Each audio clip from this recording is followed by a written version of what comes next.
Well, hello and welcome to October the 3rd, 2016. It's a Monday. That means it's my weekly update.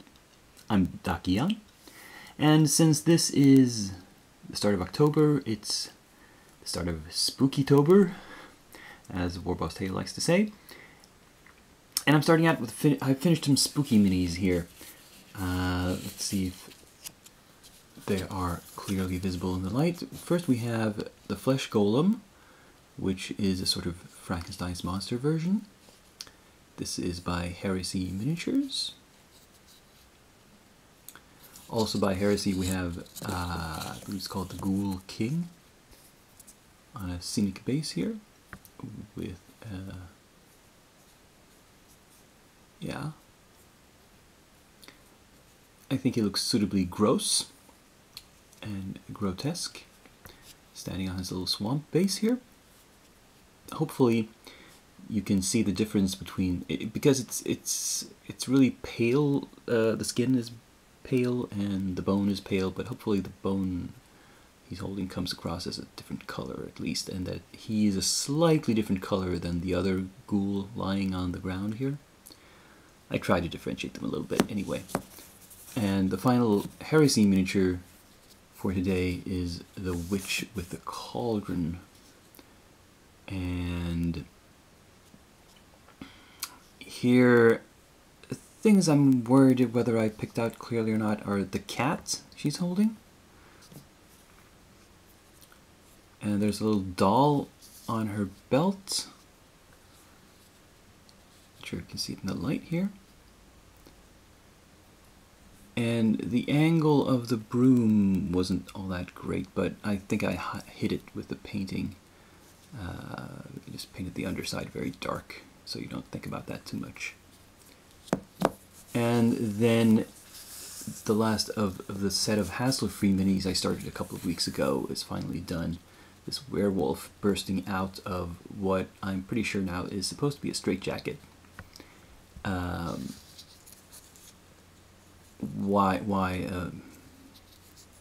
They didn't have straitjackets in medieval times as far as I know, but oh well. This is more of a modern day werewolf then, perhaps.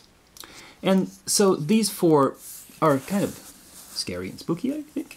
They're all monsters. It's all that got finished this week, because I've started so many big projects that I've only gotten a little bit into each of them. And hopefully more will be finished by next week. But let's start showing off the progress such as it is. And after a quick rewinding of the tape, we're back to Thursday the 29th. And I'm showing you all of these dryads assembled and primed with my Army Painter's Skeleton Bone spray primer. So here's an example of what that looks like.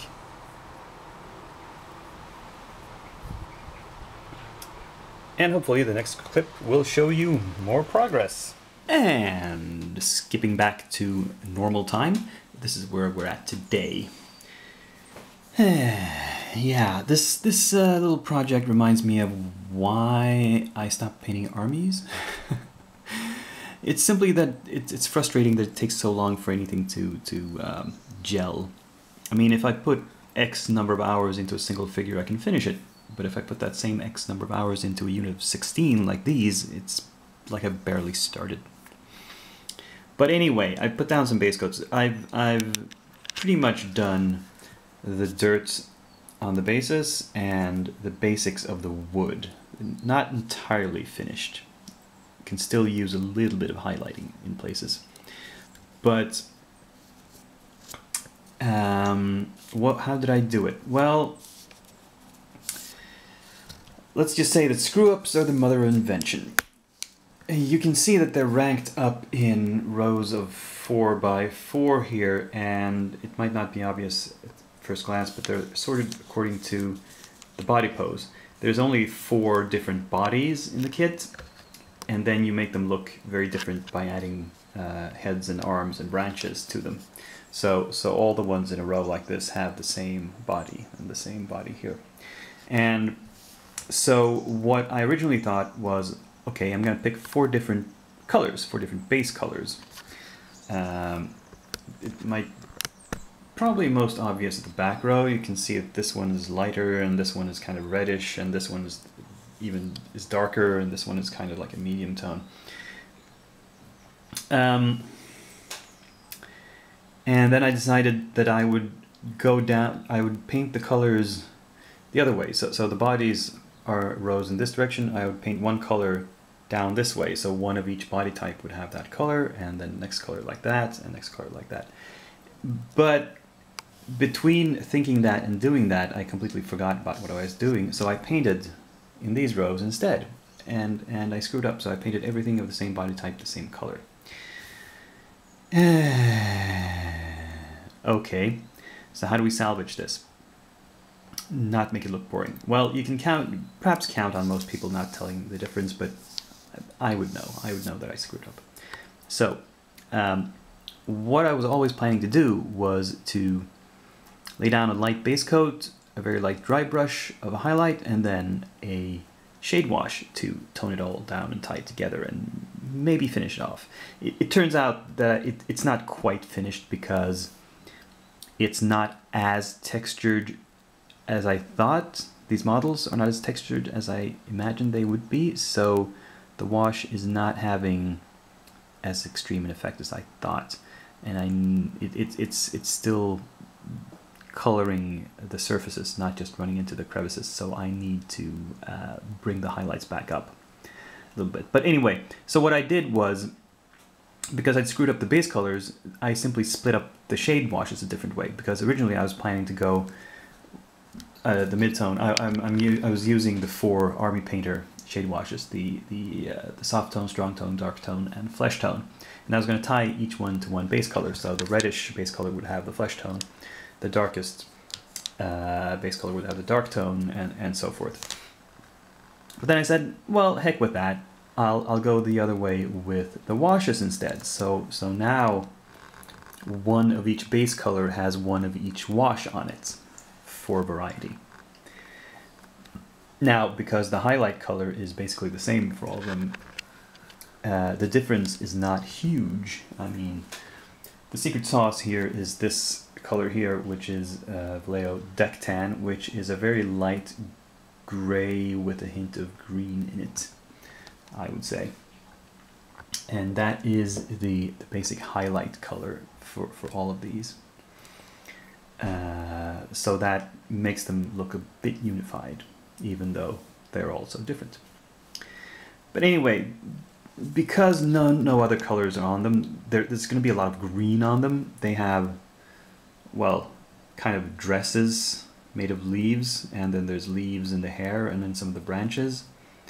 And I want to paint 2 different greens for that, like the body or dress or whatever you want to call it is. I think I'll go with a darker green and then a lighter green for the leaves up. You can't see where I'm pointing. In the branches. And after that, we have to do things like the little bits of skeletons that are in some of the branches. How do I differentiate that from the wood? That'll be a challenge. And yeah, it's just a lot of work to do until I can call these finished. Oh, and by the way, there is one model, the more complex model, the Branch Witch, which is only primed so far.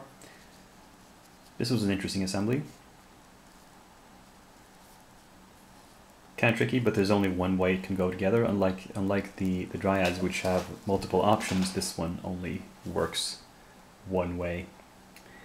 And we'll see if I get started on this one by next week. The big guy, the Tree Lord, I have not even started to assemble yet, because I have no immediate use for him in game, in something like D&D. But I will get around to him eventually. And that is that. Let's see what else I have added to my plate. Being the glutton for punishment I am, I added another army unit to the queue. And these are, here we have 3 zombies in the front. This is a skeleton dog and a skeleton bursting out of the ground, which are little extras came with the skeleton sprue. And in the back here we have a bunch of skeleton spearmen. Like this guy with an axe in his head. And they, as you can see, are assembled, glued together, and had some basing grit applied. I need to put a second layer of PVA glue on this grit to really seal it in. And after that dries for 24 hours, I can prime them and then get started. But I don't think I'm even going to prime them until I'm closer to finished with the tree people. But I have these lined up, ready to go when that happens. Whew. Yeah. A long queue this week. So because I have such a lot on my plate at the moment, I thought I would add for next week just a small amount of figures, just a small project. Namely this Tomb of Horrors pack, which is 5 minis. You can see them laid out here. These are resin pieces, and they come with these scenic bases. They're a bit thin. I will probably glue them onto a secondary base just to get some height. But we'll see. This is the, let me think, it's the fighter with the flag or something that he's carrying. And this is the cleric, who is carrying some sort of holy symbol here. And we have the other fighter, or perhaps she's a paladin. So you can see they're in 2 or 3 pieces mostly, but it's not a complex assembly job. And we have the Demi-Lich in his skull form, so this is just 1 piece and the base.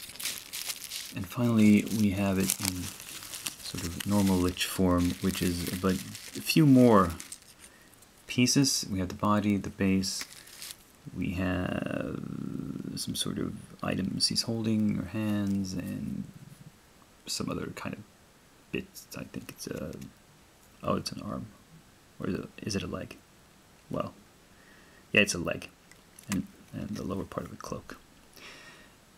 Kind of like a mummy. He's wrapped up here, but I think it's a lich, actually, not a mummy. And yeah, if I have time, I will prep these for next week and get started on them. But this is mostly just a backup in case all these tree men and skeletons and zombies should prove not to be enough work for me. Yeah. Good luck with that.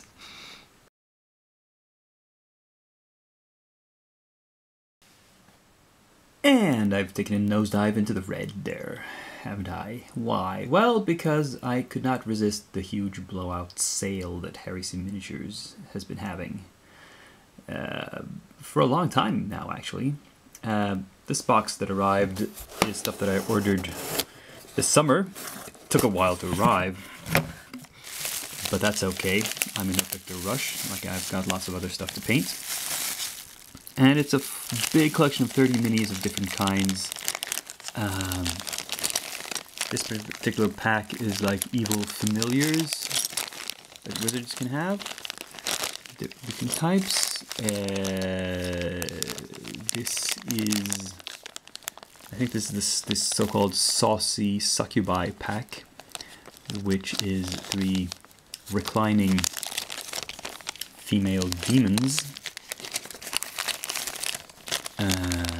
Here we have a couple of a sort of evil priest, and I think it's a female assassin, it's called, holding a sword and a severed head. I actually placed another order recently. It will probably arrive in a couple of weeks. But this is the stuff I originally ordered when they first announced the sale.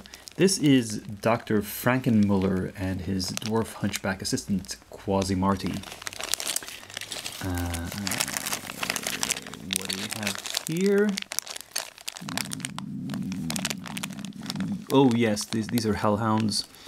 I picked up a bunch of, I think, a total of 8 random hellhounds. They're a bit cheaper if you let him randomize them. So I think there's like 1, 2, 3, 4, 5, 6, and 7, 8 of those, and they're multiple piece metal dudes. Well, at least 2-piece. No, it's this. Let's see, hind legs, 4 quarters with head, and the 4 legs separate. And multiple versions of the sort of flagship barbarian for Heresy Miniatures, which is Big Boris. This one is armored, apparently. This guy is not, but he has multiple options for different arms and weapons. As does this one, who's in a more of a charging pose, I believe. And here we have yet another one. These are all big, muscly, apart from the first one, non-armored, only wearing a posing pouch. Barbarians. And this guy is actually not Big Boris. This is Mullet the Barbarian, so named for his fancy hairdo. He's holding a torch. And finally, what's... I think this is even more familiars. Let me think. Let me look at the... I'm actually not quite sure what these little tiny things are. They're probably... I'm going to have to look at these under magnification to even make out what it is. This is actually the only... This is the ship crew, which are a bunch of sci-fi miniatures who you have to imagine are adventurers that have a spaceship they travel around in. Kind of like in Traveler or something. So yeah.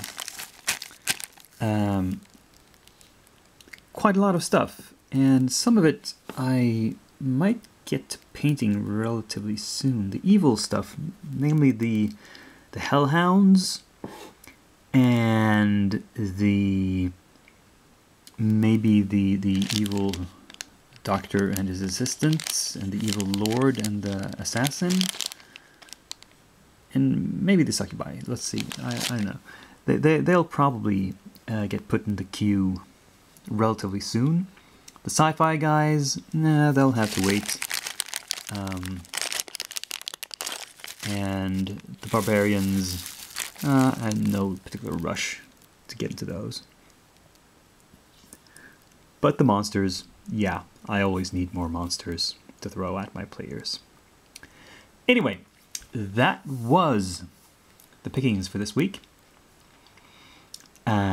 I hope to sort of reverse my fortunes next week by finishing a lot of stuff in the upcoming week, because I've got these big sort of army projects to finish off, and it's going to be production line painting. So hopefully I'll get it done. But we'll just have to see next Monday. Until then, have a nice week. And please click like on this video and subscribe if you haven't done so already. Leave a comment if you have something nice to say. And this is Doc Eon, signing off for now.